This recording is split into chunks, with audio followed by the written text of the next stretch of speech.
And since we're on the topic of destruction, next up, we're taking you to a lab that blows things up. It's at the University of Ottawa, and it's the only facility in Canada that can test how buildings stand up to massive explosions. Tests in this lab are all about pushing the envelope. Simulating massive car bombs slamming into concrete buildings. No, none of this is ever needed. When hope isn't enough, Murat Sachurlo's lab is ready. It's the only place in Canada that can set up tests like this. Seeing if this concrete beam, similar to what's in most office buildings, can stand up to a 500-kilogram bomb blast. A 500-kilogram bomb would be typically a car bomb or a truck bomb located at approximately 40 meters in this case. We expect the beam to eventually fail and split into two under shock waves.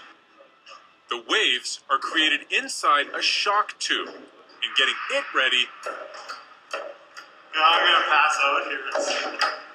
is a bit of a workout. They're opening up the tube to replace the barrier that helps create the shockwave. They're just aluminum foil similar to your pop can thickness. Air pressure builds behind that foil, and when it bursts,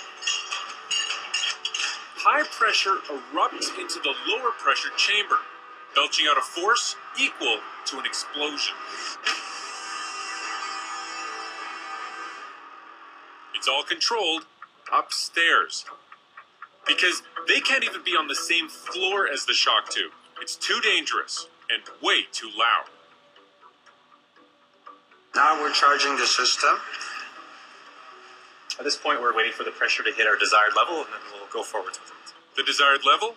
A pressure difference of more than 100 kilopascals. That could equal truck bomb strength. It was a massive truck bomb that created the worst act of terrorism on U.S. soil before 9/11. More than 160 lives were lost in Oklahoma City in a blast that destroyed a 16-block radius. We always think of Oklahoma City Murray building because this is where there was a spectacular structural failure. It's the reason Murat does these tests. Fire the shot.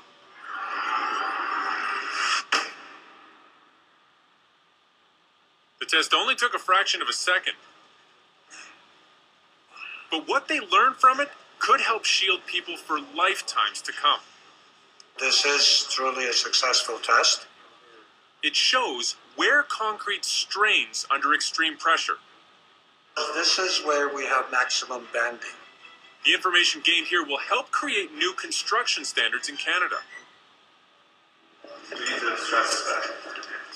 But for grad student Eric Jacques, the next test could give him the ultimate data. This is the last one for what could be the rest of my PhD testing. So I'm done. But you're not quite done yet, Eric. It can take hours to prepare a test in this lab where nothing is easy and everything is loud. This is our big test now. Okay, we got it in place. We're ready to go.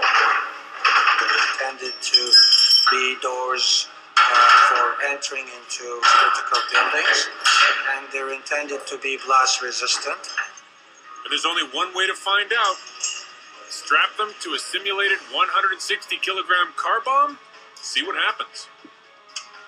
These sensors record the motion of the doors, so they're going to tell us how far the door moves outwards as a result of the blast limit. Right. We're ready to go. 3, 2, 1. Blast event occurs somewhere here. It starts to vibrate. Towards the end of the motion of the door, you can see it sort of returns back to its original position. So without going downstairs, we can infer that the door is likely undamaged.